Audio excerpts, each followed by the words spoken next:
আসসালামু আলাইকুম। টাকার রেট এক লাফে অনেক বৃদ্ধি পেয়েছে, যেটা আসলে অতীতের যে রেকর্ড সেই রেকর্ডকেও কিন্তু ছেড়ে গিয়েছে। এখন হয়তো অনেকে প্রশ্ন করতে পারেন যে টাকার রেট বেড়ে গেছে বা বাংলাদেশের বর্তমান পরিস্থিতির কারণে কিনা। জি না, আসলে বাংলাদেশের টাকা রেট বেড়েছে বর্তমান পরিস্থিতির কারণে, কী জন্য বেড়েছে সেটা বলছি। তবে আজকে টাকা রেটটা জানিয়ে দেবো, একটু অপেক্ষা করেন। তার আগে বেশ কিছু গুরুত্বপূর্ণ তথ্য আপনার সাথে শেয়ার করি। আমরা আরও 2 মাস আগেও যেখানে দেখেছি যে মালয়েশিয়ান রিঙ্গিতের বিপরীতে, মানে আপনার $1 মালয়েশিয়ান 4.50, মানে 4 রিঙ্গিত 50 সেন্ট $1 সমান ছিল। $1 সমান ছিল, কিন্তু আজকে বিকালে এইমাত্র আমি চেক করে দেখলাম যে আজকেই মালয়েশিয়া $1 সমান মালয়েশিয়ান রিঙ্গিত 4.23, মানে 4.23, মানে 4 রিঙ্গিত 23 পয়সা হয়ে গেছে। তার মানে বুঝেন যে টাকার রেট কেন বৃদ্ধি পেয়েছে। শুধু বাংলাদেশের টাকার রেটে না, প্রত্যেকটা দেশেরই টাকার রেট কিন্তু অবিশ্বাস্য হারে কিন্তু বৃদ্ধি পেয়ে গেছে।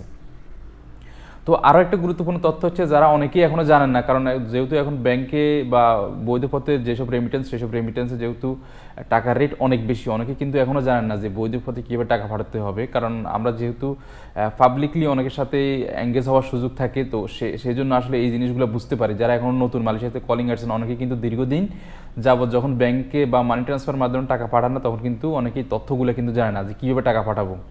বর্তমান সময়ে অ্যাকাউন্টে এবং পিন নাম্বারে টাকার রেট কিন্তু একই দিচ্ছে। আপনি যদি পিন নাম্বারে টাকা ছাড়তে চান, পিন নাম্বারে টাকা ছাড়লে সুবিধা হচ্ছে কি, আপনি টাকা ছাড়ার পরে 10 মিনিটের ভিতরে আপনি টাকা গিয়ে বাংলাদেশের যে কোনো ব্যাংক থেকে টাকা তুলতে পারবেন। যদি পিন নাম্বারে ছাড়ার হচ্ছে আপনার যে সিস্টেমটা হচ্ছে কি, আপনাদের বাংলাদেশে যাদের ন্যাশনাল আইডি আছে বা ভোটার আইডি যেটা বলে আর কি, ন্যাশনাল আইডিতে ইংলিশে যেই নাম, আপনার নামটা যেভাবে লেখা আছে, অনেক সময় আমাদের ডাক নাম আর ভোটার আইডিতে নাম কিন্তু ডিফারেন্ট থাকে। সো আপনার যেটা ভোটার আইডিতে বা ন্যাশনাল আইডিতে যেই নামটা আছে ইংলিশে লেখা, সেম হুবহু ওই নামটা নিয়ে এসে আপনি যে কোনো মানি ট্রান্সফারে গেলে ওই নাম দিয়ে আপনি টাকা পাঠাতে পারবেন। এবং আপনাকে একটা রিসিপ্ট দিবে, রিসিপ্টে একটা গোপন নাম্বার থাকে, 11 সংখ্যার, 8 সংখ্যার, 12 সংখ্যার, এরকম একটা গোপন নাম্বার থাকে। জাস্ট ওই আপনার যেই টাকা রিসিভ করবে, উনি ওই গোপন নাম্বারটা নিয়ে এবং ন্যাশনাল আইডি সাথে করে নিয়ে গিয়ে যেই কোনো ব্যাংক থেকে আপনি পাঠানো 10 মিনিট পরে উঠাতে পারবে।